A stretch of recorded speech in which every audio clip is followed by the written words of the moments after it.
Act. Thanks, Kevin. Before we begin, well, it's actually part of my beginning here. Some of you may know that I was in a hockey tournament at home up in Houston, BC about a month ago. And that's not what these comments are going to be about, but yeah, hockey is great. But at the tournament, I had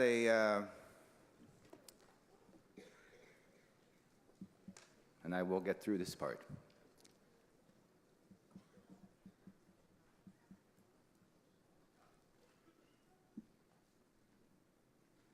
I had a gentleman who sought me out after one of my games, 60-year-old man. And it was really important for him to come and talk with me and to thank me, to thank our members for standing up for all of our students, and in particular, for support for our students with special needs.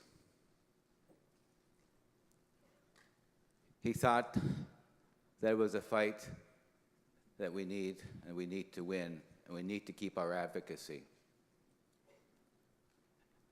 And then he goes to tell me about his story of when he was a student.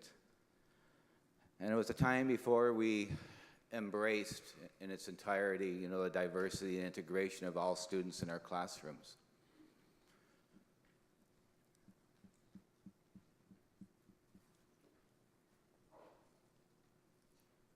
And he was labeled stupid. A label that actually followed him, and he internalized to just a few years ago, actually, and didn't get that support he needed. But he recognized what our struggle is about for our students, and the importance of making sure that we get the necessary resources to help every one of our students, including students with special needs,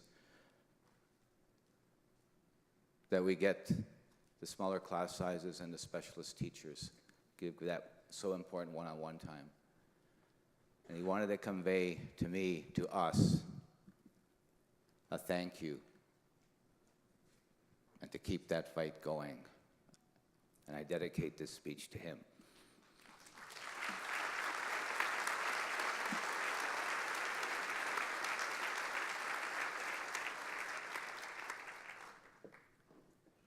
Colleagues,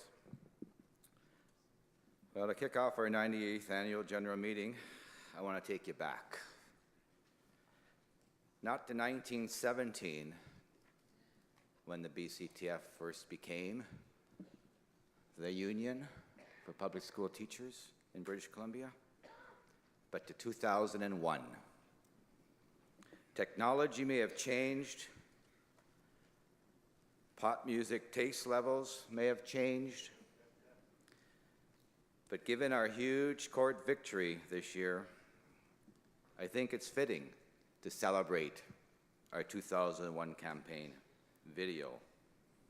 Synthesizers and all. It's about time.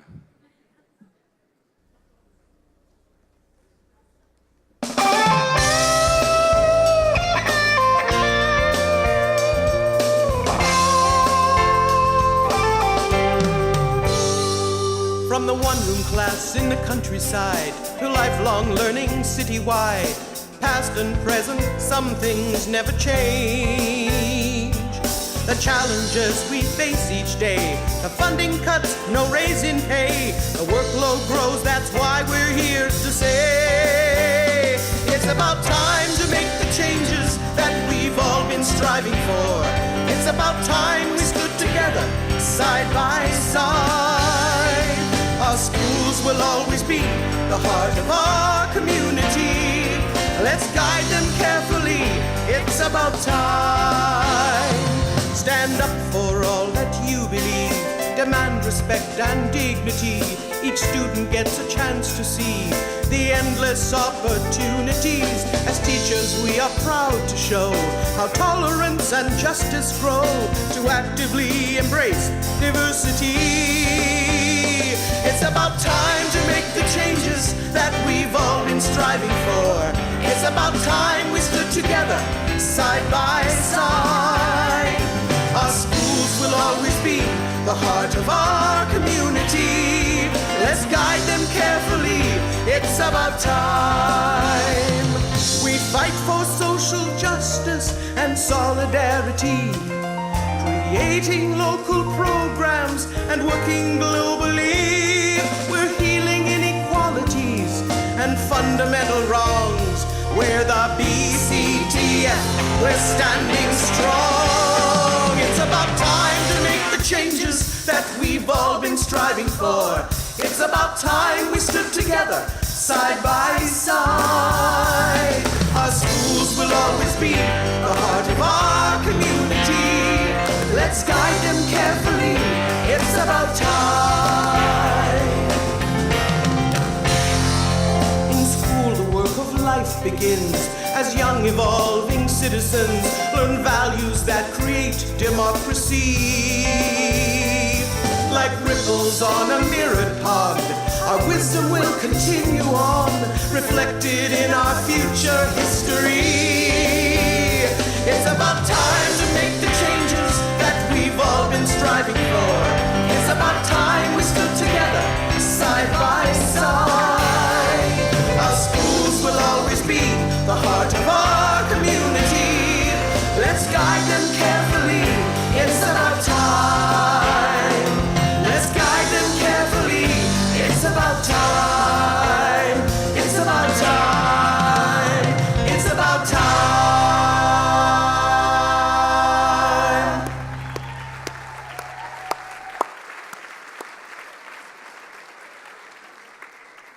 Well, for those of you who don't remember that gem, it was made for us by the Ginger Group, and we sang it for the entire round of bargaining. But you know, it wasn't just the song and that video, because we also had t-shirts.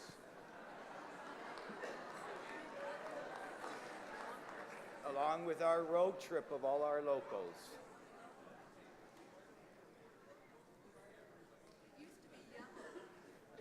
Yes, it used to be yellow. I think it still is.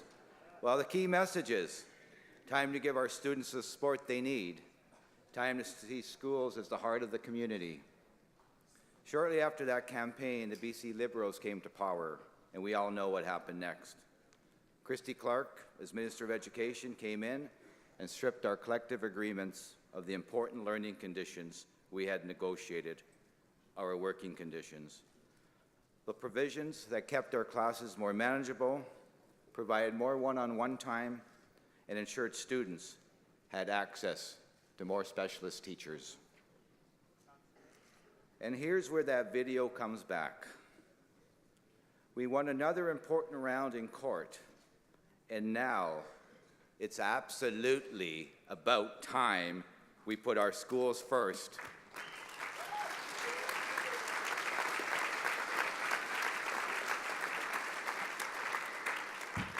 And it's about time for the government to own up to their political games, apologize to BC teachers and students, and make it right.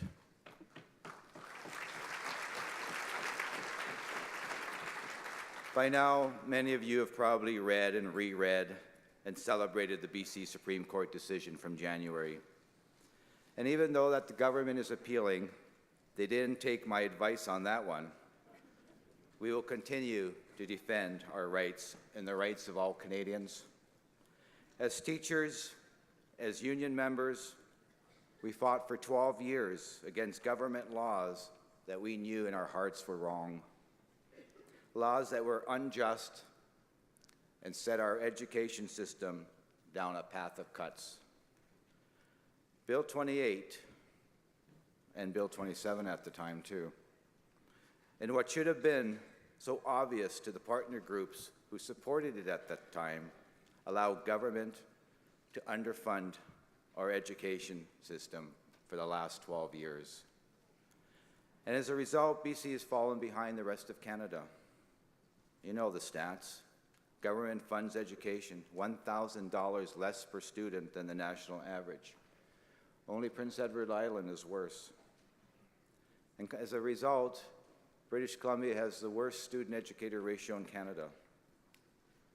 And among the 3,500 teaching positions cut since 2002, 1,400 of those were specialists, such as teacher librarians, counselors, learning assistance teachers, special education resource teachers, and English language learner teachers.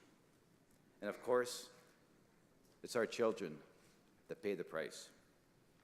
16,000 classes with 4 or more students with special needs.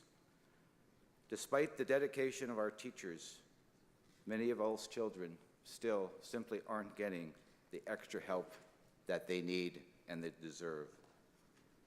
But you know, now there is some hope. We fought back and we've won the first 2 rounds.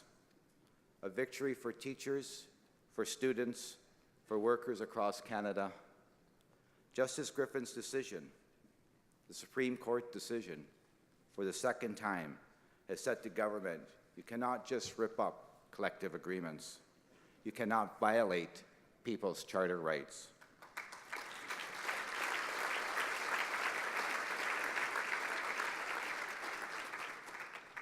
All Canadians owe you and the members of the BCTF a debt of gratitude.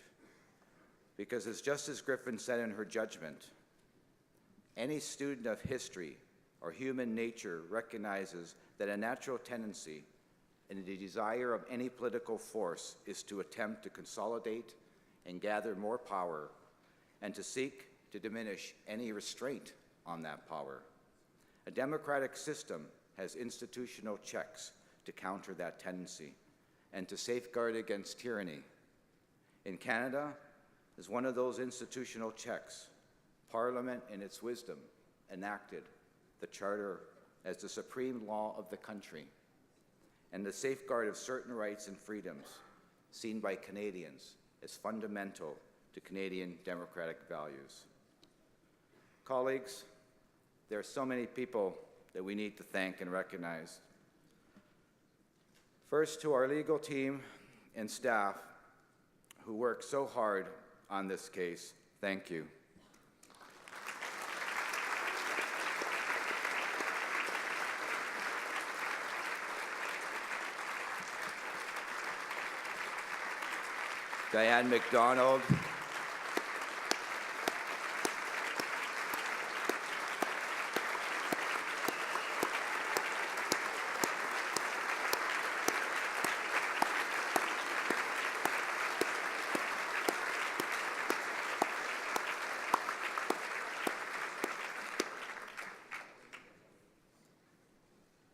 Diane McDonald, and the whole legal department, and Kim Graham, who's on support staff and putting a lot of it together too, thank you. The team at Victory Square, John Rogers, Stephen Rogers, and Amanda Merritt, thank you.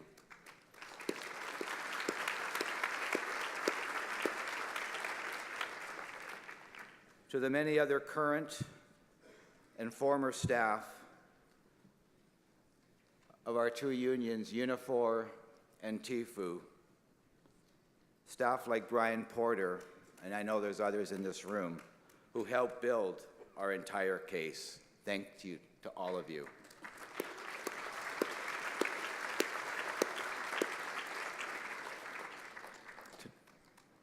And if they're here, or the next group, I hope that some of them will stand. To the more than 60 executive committee members who have served since 2001, your commitment, wisdom, tenacity, and dedication to teachers have served us all so well. Any of those 60 executive members around?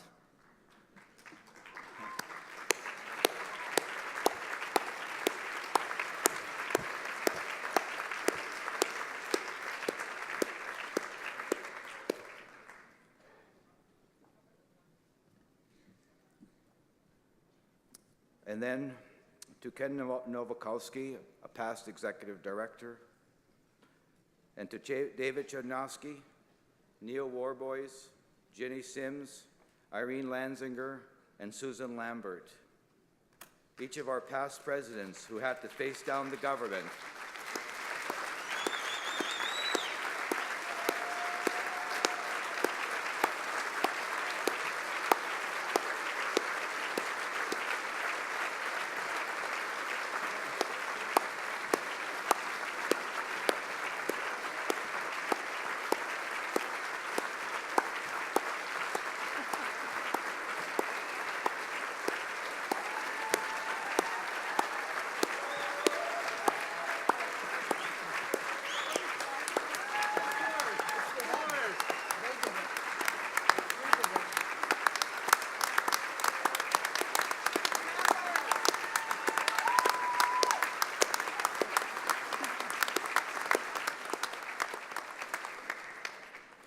David, for those who have seen the judgment, you can't miss him. 12 years later, his name is still on the front cover. Thank you for warning the government back then, and thank you for passionately speaking out against a government backed by 77 freshly minted and emboldened partisan MLAs, and for your work also on the Charter for Public Education.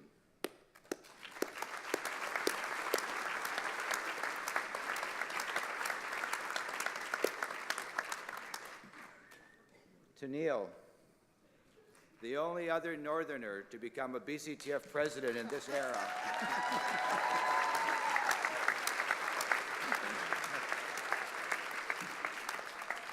Thank you for your tenacity and your bargaining strength against the succession of arbitrators tasked with stripping our contracts. Thank you.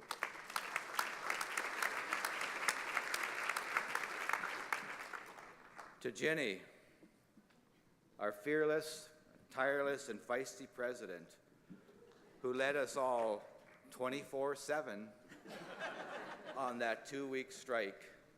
Thank you for taking our voice and advocacy to new heights. Every day you were out front in that little green jacket, doing interviews and sticking to the message like no one else could. And your passion for social justice, and now as an MP.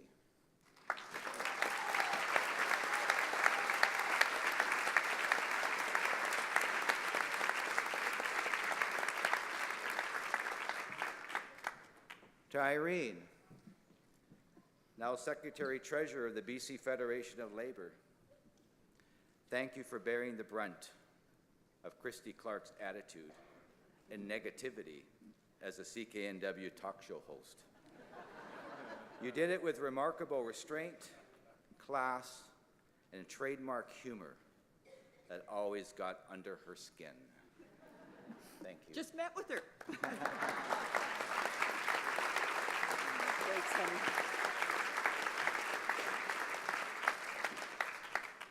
And Susan, thank you for leading us through to what we now know was 2 years of government plotting and scheming against teachers. Thank you for the year of joyful teaching and your remarkable strength on the witness stand and your strength in those years. Thank you.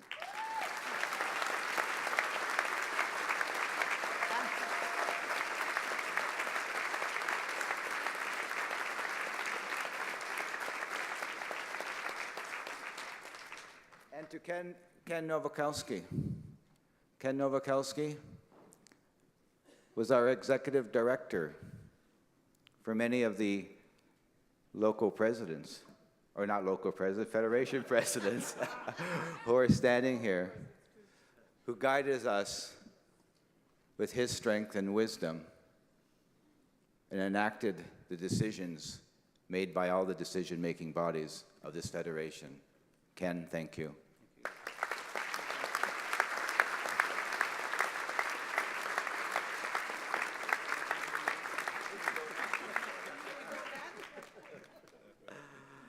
And finally, to all of BC teachers, here as delegates are at home in their communities, the fight is not over and there is more work to do, but thank you for your love of teaching, for knowing what's right, for the courage to take on a government bent on provocation, and for believing in and upholding the Charter of Rights and Freedoms.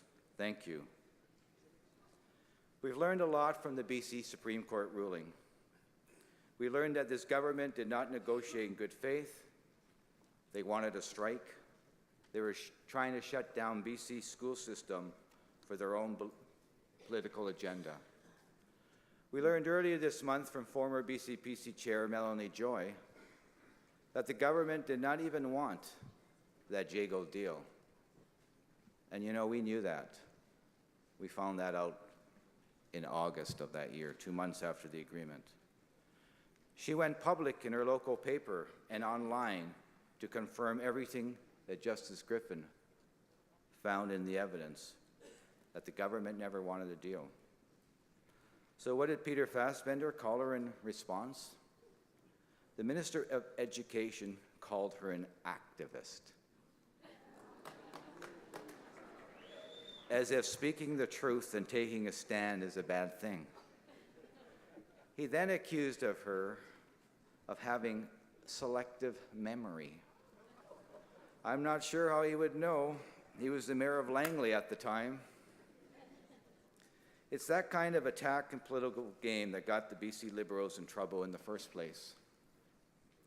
The back and forth happened on the same day, or this back and forth happened on the same day that the minister handed out copies of a leaked memo of our secret strike plans.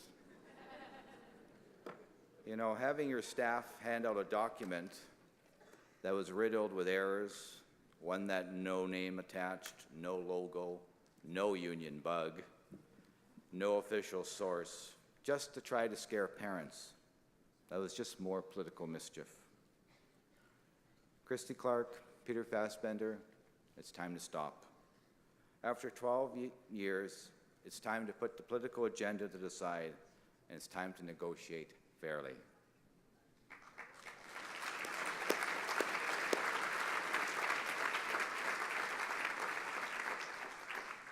On the state of negotiations, I first want to thank all of you, all of our teachers, for standing behind your bargaining team with such strength, commitment, and resolve. 89%. So amazing, so outstanding.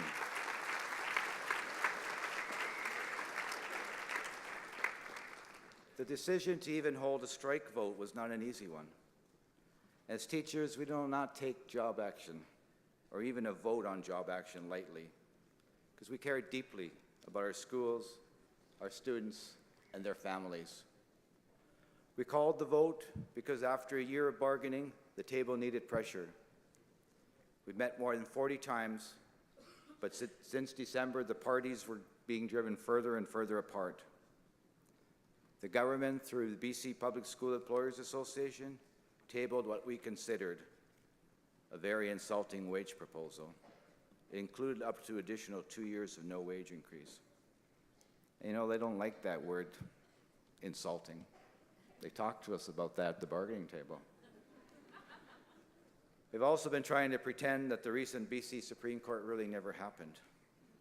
2 weeks after the courts gave teachers back what was unconstitutionally stripped from our collective agreements, the government tabled language that would delete all our working conditions again. Disrespectful, cynical, and shameful. The government had complained that our vote was premature, that a wage offer of 0.05 and 0 in the first 2 years was just an opener. But to them, we say, if you can't stand your insulting offer in public, then don't put it on the bargaining table.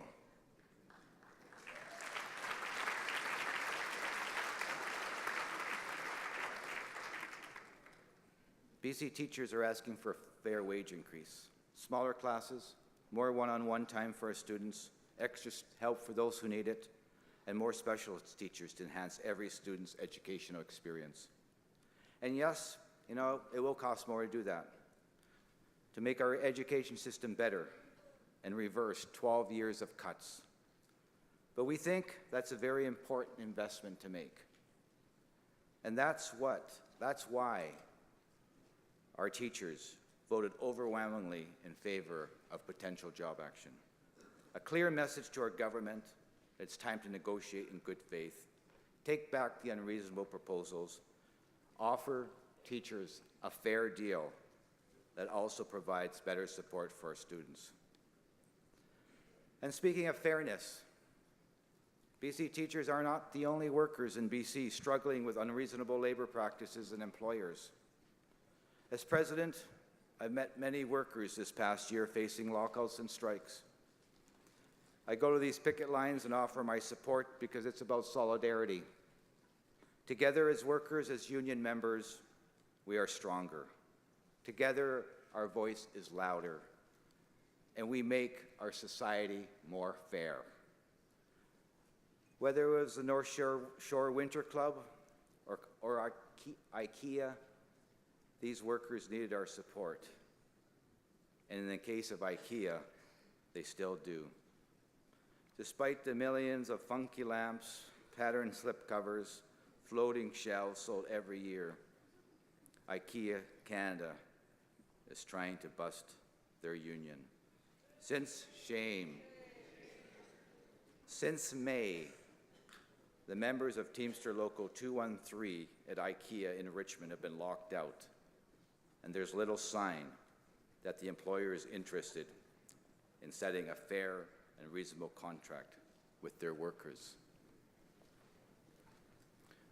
I've been several times to see these workers, and it means the world to them and helps them continue their fight, and when we stand with them. Just like we've needed the support of many British Columbians in the past, we will need them again. And these workers need our support. And our participation in the current Canadian Labour Congress Fairness Works campaign. Fairness Works, the importance of what union means in this country and what is brought to our society in the past, in the present, and in our future. And later in this annual general meeting, we're going to hear from other workers who need our support, who've also been there for us when we've been on the streets. And I'm talking about our international colleagues who are here from Colombia and Mexico, countries where teacher unions have suffered the kind of repression that is only in our nightmares and not our reality, thankfully. In Colombia, the most dangerous place in the world to be a trade unionist. And in Mexico, teachers face physical danger, economic hardship, on top of the challenges that we all face from the neoliberal agenda in education. Deep funding cuts, attacks on union rights, the push to privatize, more standardized testing, punitive teacher evaluation systems, and much worse. But you know, when we were on strike, our colleagues took to the street and demonstrated in front of the Canadian Embassy in Mexico City with a huge banner in support of the BCTF. It's solidarity in action. And you don't have to look as far away as Mexico to see the important social change the union movement can bring. And right here in British Columbia, a new project to help us learn more about labor's history and positive influence in getting set to launch. Here's a sneak peek featuring a teacher in Langley.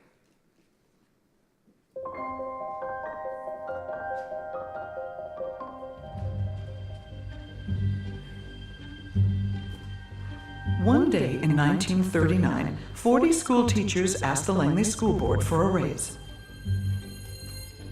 In those days, teachers' salaries were set by the school board. The Langley School Board, made up of pillars of the Langley community and chaired by local landowner J.W. Barry, said no. So the teachers, led by Connie Jervis, the 24-year-old president of the Langley Teachers Association, took their dispute to an arbitration hearing. The school board refused to attend the hearing, and so Jervis and her fellow teachers won. Still, the Langley board refused to give them their raise, so the teachers sued in court and won again.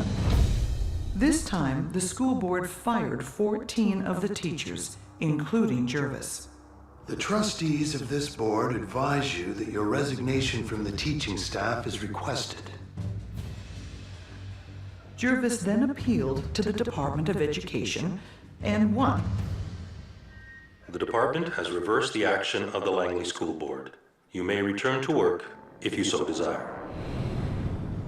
J.W. Barry reassigned Jervis and 4 other teachers to a remote school, one difficult to reach without a car. Jervis and her fellow teachers responded with a sit-in and launched an appeal. The board has noted with some surprise that you intend to appeal your transfer. Barry once again ordered Jervis to a remote school. By this time, the Department of Education had had enough, and Barry and his complete board were ousted. Jervis and the other teachers were reinstated at Murrayville, and all were paid an increase in salary. After Langley, compulsory arbitration for teachers was never again challenged.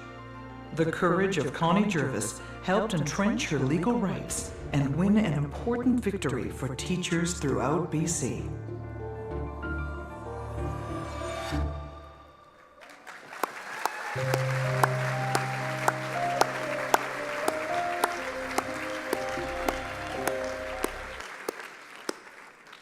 Standing up in solidarity, so important.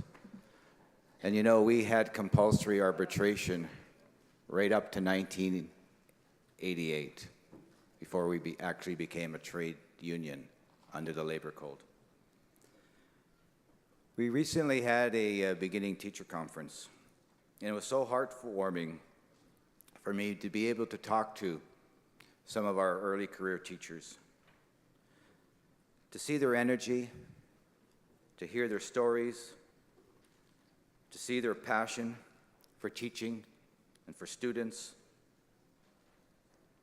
and to see their passion for the beginning stages of their involvement in their local and in our union. Our future is in a good place with our early career teachers. Colleagues, as you know, the BCTF is a union of professionals, and our commitment to professional development has never been stronger. Last October, like many of you, I was at one of the 32 provincial specialist conferences. Right across BC, thousands of teachers took part in dynamic teacher-led professional development. And it just goes to show how much our members value professional development. It also shows how teacher-led professional development leads the way across BC in improving our collective practice.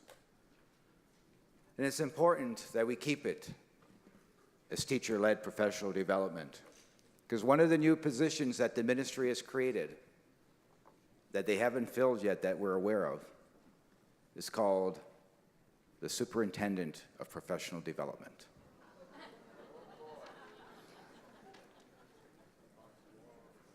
I was very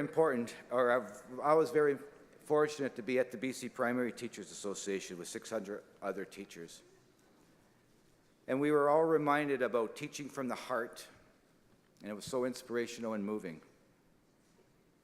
And you know, whether you were in Squamish learning how to build mountain bikes for tech ed, or in Vancouver learning how to include new technology in your classes, our PSAs put on fantastic conferences that generated a lot of conversation and buzz, and they continue to do so. And the work that they put in to each and every one of these conferences are huge. And a lot of it is on volunteer time, volunteer efforts. So thank you to all of our PSAs and those here today who helped organize those excellent events.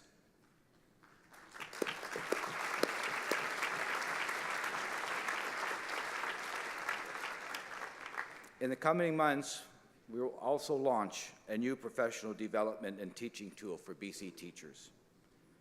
Teach BC, a new online resource, will allow BC teachers to upload and share teaching materials, lesson plans, and research.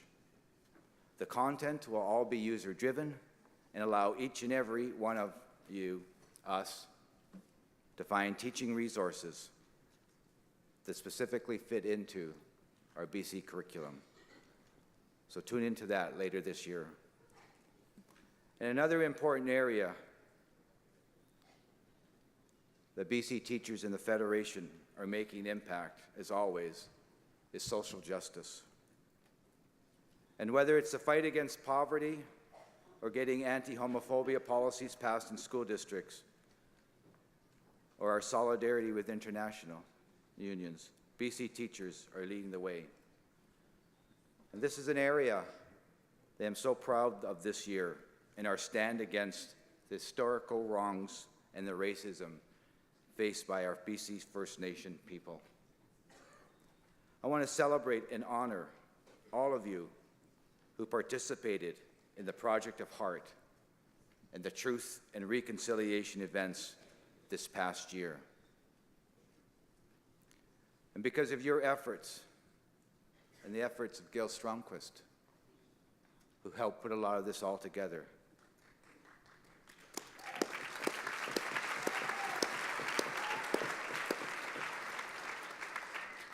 BC had the highest level of participation in the Project of Heart. And it's so important for all of us to commemorate the lives of the thousands of Indigenous children who died as a result of their residential school experience and the families that were torn apart.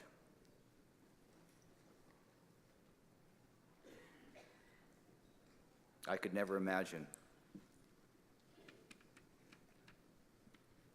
my children being taken away from me.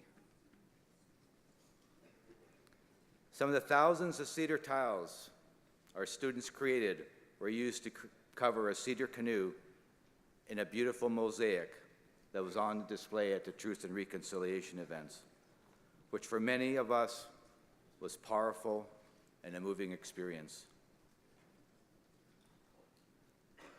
And if you have time, and I believe it's here, or it's coming here, the canoe, the Cedar Tiles Project of Heart.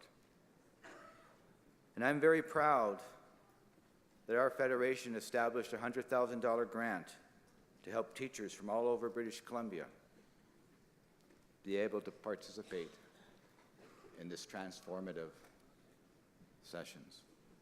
And as teachers, we fully support the Truth and Reconciliation Commission's efforts and are continuing to work toward building new relationships between Aboriginal and non-Aboriginal people based on mutual understanding, respect, and collective action. Our support of the Truth and Reconciliation Commission is just one aspect of our long-standing commitment to promote an education for decolonization in the interest of, and not only the Aboriginal children we teach, but all children. We want to bring positive change through Aboriginal education enhancement agreements, employment equity for Aboriginal teachers, and various anti-racism programs.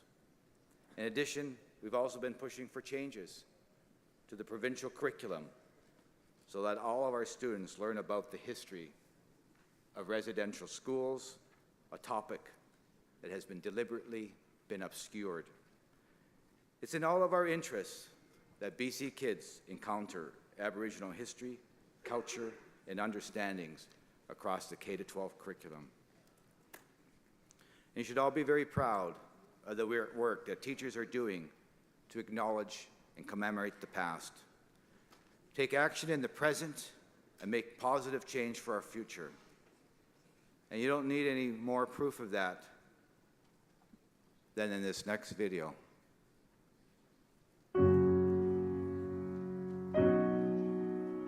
We know that among you are the future leaders of this country. Among you are those who are going to govern this land. Among you are those who are going to make important decisions about reconciliation. And you are going to have to come to terms with this history that you're going to hear a little bit about. And we know that's a difficult process, but it all starts with three things. You must watch, you must listen, and you must show respect. It's finally nice that we realize everything and we learn about it, what really happened. My grandparents, my mom, been through this residential stuff, so I just really wanted to know more about it. I've learned a lot, actually, considering that my grandma didn't tell me very much or anything. So I've learned what abuse they had to go through. I've learned when it started, how long it was for, when it ended. I've learned a lot. I want to learn about what happened to my dad when he was in residential school, and want to learn the healing process and what will help with it. It makes me feel kind of sad, for those kids, because it was torture. It's not fair. They just took them away from their homes, so they just go to that school. I just didn't agree with that. It's just really wrong. It makes me upset when I think about it, because just knowing what my dad and his mom had to go through, it's really hard to deal with, I guess. I don't know. It bothers me a lot, and now I realize why my dad drank so much when I was a little kid, I guess. It'll kind of change the way I think about things, how it would affect someone's life and their kid's life for generations. That's one of the worst things that Canada did. I hope events like this just are able to bring closure to a lot of horrible things that happened, and I hope a lot of people now recognize that the crime happened and that we need to make amends for it. I'll never forget this day, because today is the first day they ever told us about residential schools, and if I ever see anyone that's Aboriginal, I'll ask them if they can speak their language, because I think speaking their language is a pretty cool thing. I like being around this. I like hearing the drums and seeing everybody else and learning about new nations and all these new languages I have not heard of yet. I think we should start a dance crew and start bringing back our culture, start speaking our language, and everyone should just treat each other equal.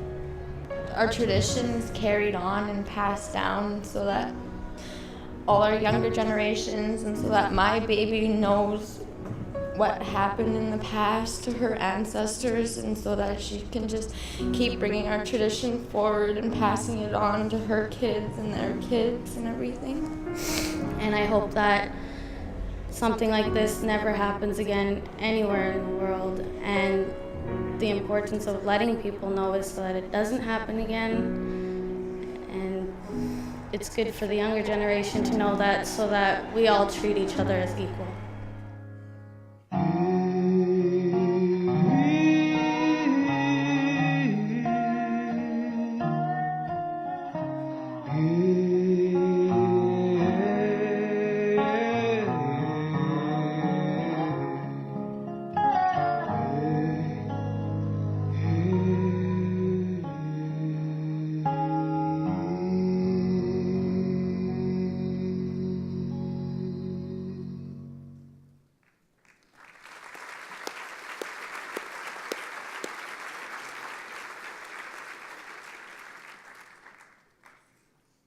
I want to thank all of you, all of our members, the teachers of British Columbia. Every single one of us makes a real constructive and positive difference in the lives of our students. I thank all of you, thank all of us for dedication and energy, and for the amazing work that you all do in your classrooms every day. As we go forward in unity with our annual general meeting, and debate the important issues that we have in front of us. I want you all to know that securing a fair deal for teachers and better supports for our students is a top priority. And that come September, we have certainty. Certainty of smaller class sizes, class composition guarantees, and minimum specialist levels in our schools. It's about time that this government bring that necessary funding so that come September, all of our students will be better off. Let's have a great AGM. Thank you.